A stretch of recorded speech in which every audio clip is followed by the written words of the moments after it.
Hello, magandang araw. Lim Autocare nga pala.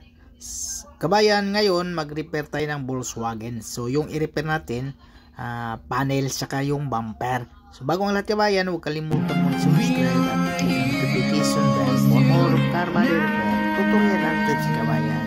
At paki-comment din po kabayan kung ano yung mga gusto nyong mga video pa natin. So mga car body repair, saka para ano yung kailangan kong gawin para mas maganda yung video o sa kaya yung magugustuhan ng mga viewers. Yan kabayan, niliha ka na natin. Yung unang umpisa natin, tinanggal ko muna yung T-light, baka pwede tayo magsundot doon sa loob. Pero yun nga, walang sundutan kabayan, medyo malayo, may butas pero maliit yung butas. So ang ginawa ko, so gagamit tayo ng machine na panghila. So i-spot natin tapos sabay hila. Sa ngayon, yan, lilihain natin ng 40 na liha yung maliit. Tanggal yung pintura kasi kailangan natin tanggalin yung pintura para didikit yung spot natin. Tapos medyo pumasok yung kanto na yan kaya binata ko munang pakuan kabayan palabas. Yan kabayan oh. So yun ang tinanggal ko ngayon para makita. So ito pala yung umpisa pa. Ito yung umpisa. Oh, ayan oh. Tinanggal ko yung T-light. Yung pagtanggal pala ng T-light ni kabayan, yun, nut, plastic nut lang yun siya, ikutin mo lang yun. Tapos sabay, pag, yun lang, isa lang. Tapos pag tanggal nun, hilahin mo na. Minsan, medyo matibay yan pag hilahin mo. Medyo akala mo, mayroon pang ibang bolt, pero wala na ibang nut noon, yun lang. So, kuano yun lang, ipaling-paling yun lang para luluwag siya. Tapos pagkatapos niyan kabayan, tanggal na kasi akala ko sundutin ko wala palang may butas maliit. Mas maganda pa 'yon ang ginamit ko, machine na lang. Yan, gimana natin spot tapos one. Pero yung kabayan yung ground kailangan natin ilagay yung ground kabayan. Tapos kailangan yung magnet yung nasa taas, yung may itim. Tapos yung sa baba, yun ang kukonek sa ground. So kailangan doon mo ilagay sa may walang pintura na. So pinudpud mo na yung pintura. Kasi pag may pintura niya kabayan, ilagay mo yung magnet. Yung magnet walang liha yan. Okay lang yun kasi magnet yun suporta yun Pero yung pinaka-ground niya kailangan doon mo idikit sa wala ng pintura. Pinudpud mo na yung pintura. Kasi pag may pintura niya kabayan, pag dikit mo siya kabayan, automatic bubutas yun. Kaya nasubukan ko sa bisis diyan, hindi ko na tingnan. Hindi ko pala naliha. Sus, nabutas kabayan. So kailangan i-welding, delikado pag mga pintuan tirahin mo. O yun kabayan. Yan, okay na. So bali okay na yun sa kabayan. Ang gagawin niya, lilihain na natin ulit yan. Kasi okay na. Ganun lang kasimple, hindi na kailangan magsundot-sundot pa. Diba? O, ganun lang kabayan. O, diba? O, okay na yan. Tapos tingnan mo sa gilid, okay yun. Tamang-tama yung labas, sakto lang. Huwag mo yung sumubra yung labas. Tapos yung kanto, bubuhay niyan. Yung mas kabayan, ganito kadami yung hardiner kabayan. So, ganyan kadami.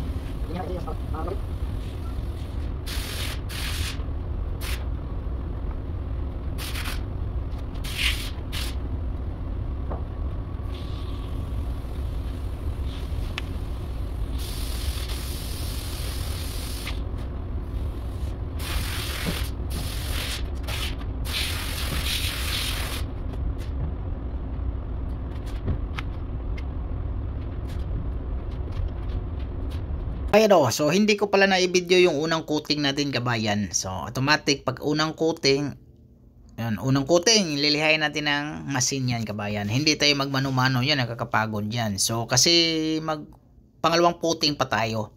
So machine lang, tapos pudpurin natin ng machine para pag may kunting diferensya papaluin pa natin. Kasi minsan mayroong kuha yan umbok-umbok yan, palo yan, diba? So ibig sabihin walang problema pag may machine lang natin yan. Tapos yun, second coating na tayo agad.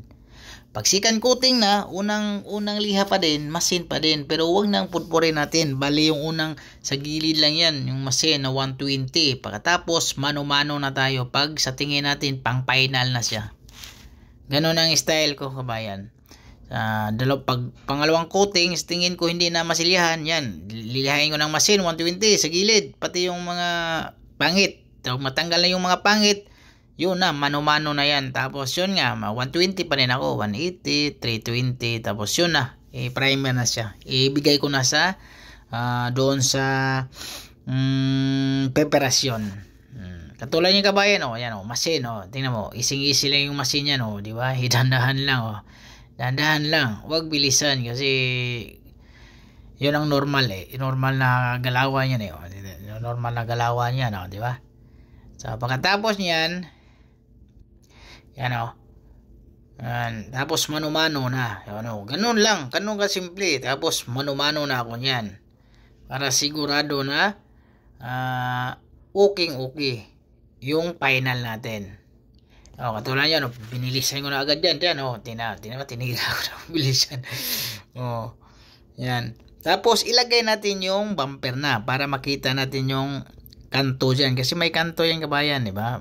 Buhay na buhay yung kanto niyan. So balik natin yung bumper, kasi yung bumper repair din.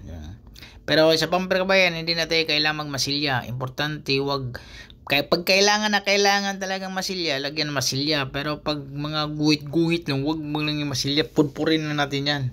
Pakapal naman yung bumper Yan, buhay-buhay yan. Tapos yung pag mag 180 na ako niyan kabayan, yan gamit ko niyan kabayan, 120 pa din yan pangliha. Yan, 120 pa din yan. Tapos pag sa tingin ko okay na, gamitan natin ng lapis. Guhitan natin yung kanto na yan. Guhitan natin ng kabayan. Makita natin yung kabayan Guhitan. Baka okay na siguro. Baka hindi ko na magguhitan na naman yan. Ayan mga kabayan.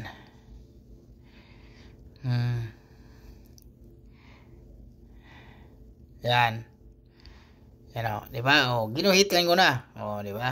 Guhit. Tapos ng guhit, titip natin yan. Diba? Ganon kasimple magbuhay ng kanto kabayan. Kahit doon sa primer, yung maglagay ng primer, kung magliha sila kahit hindi nila tipan, walang problema na yan. Kasi dati pag ako yung magpreparasyon, hindi ko natipan. Basta dyan importante, kailangan magtip ako dyan sa bago. Yan diba? 180, tapos 120, tapos i-final ko na yung taas kabayan. I-complete ko na sa 320 yan. Yan 320 na yon. Tapos i-machine ko 320 pa din yung machine. Yun lang yung final machine na yon. Tapos yan kabayan, idikit lang natin yung tape, sa baba na naman tayo. Hanggang 320 pa rin tayo kabayan. Yung ginawa ko pala kabayan, pagtanggal na yan, pag 320 na yan, lahat-lahat na tanggalin. Tapos i-machine ko na lahat ng 320 yan. Yan walang problema din yan kabayan, hindi mamamatay yung kanto na yan. Okay yan, kasi makontrol mo naman yan yan diba?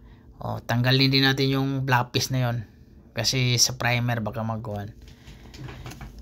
Tapos ganun lang kasimple kabayan, okay na. Tapos papahira natin yung parang kuha niya, final kuha niya si kabayan. Mas maganda yun si kabayan, kasi may mga butas-butas, tatakpan niya. Pag mag-primer, wala nang butas na makikita ang maliliit. Diba? So, kasi mga kabayan, okay na. Bali, pinturahan na yan. Walang sablay. Okay. Sa pintura na lang yan. So, hindi ko na na-video pagkatapos ng pintura kasi nagmamadali ako.